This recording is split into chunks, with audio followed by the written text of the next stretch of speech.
PJOK berbasis proyek, yang mana hal ini akan disampaikan oleh Ibu Fitri Purnamasari SPD. Kepadanya dipersilahkan. Baik, terima kasih Ibu Eva yang sudah memberikan kesempatan berpatah kata.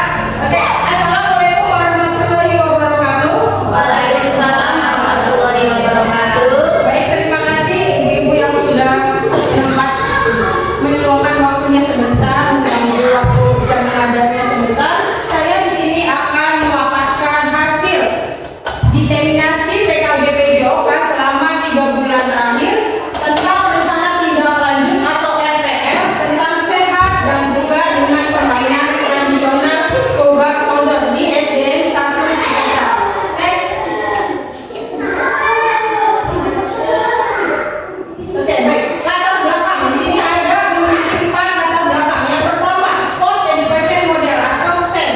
SEM di sini suatu pendekatan pembelajaran PJOK yang menawarkan pengalaman belajar yang lengkap dalam konteks kehidupan yang nyata dalam bidang olahraga. Yang kedua, SEM bisa mewujudkan kepemimpinan murid student agency dengan berubah dan melibatkan murid dalam memberikan suara atau voice. Yang kedua, pilihan choice dan kepemilikan ownership. Di sini juga siswa harus terlibat dalam sebagai kepemilikan, pilihan, dan voice suara. Jadi siswa itu harus memberikan suara bagaimana dan menentukan pilihan pelajaran apa yang mereka sukai, dan setelah itu peserta didik harus menjadi kepemilikan atau ownership. Yang kedua, pendidikan gerak atau movement education adalah sebuah model pembelajaran dalam pendidikan jasmani physical education dalam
bentuk lain pelaksanaan evaluasi program bisa dengan wawancara langsung kepada perwakilan guru, staf atau peserta didik untuk memberikan evaluasi dari pelaksanaan program. Yang terakhir, evaluasi dalam bentuk angket melalui Google Form didistribusikan dan diisi pimpinan, guru, staf, dan orang tua peserta didik terkait pelaksanaan program. Selanjutnya, di sini terdapat 4 poin tentang permainan tradisional gobak sodor. Yang pertama, keterbatasan fasilitas dan alat. Keterbatasan fasilitas olahraga bisa menghambat pelaksanaan kegiatan olahraga. Yang kedua, motivasi peserta didik.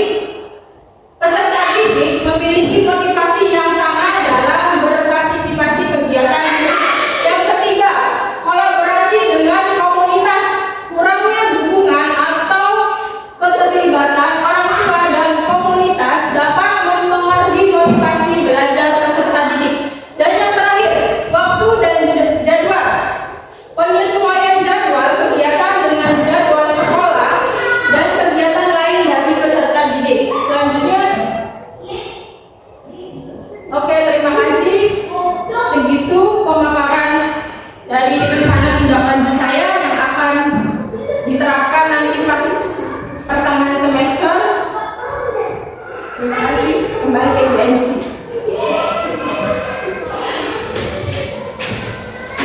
Itulah tadi pemaparan materi program PJOK berbasis proyek yang telah disampaikan oleh Ibu Fitri Purnamasari SPD.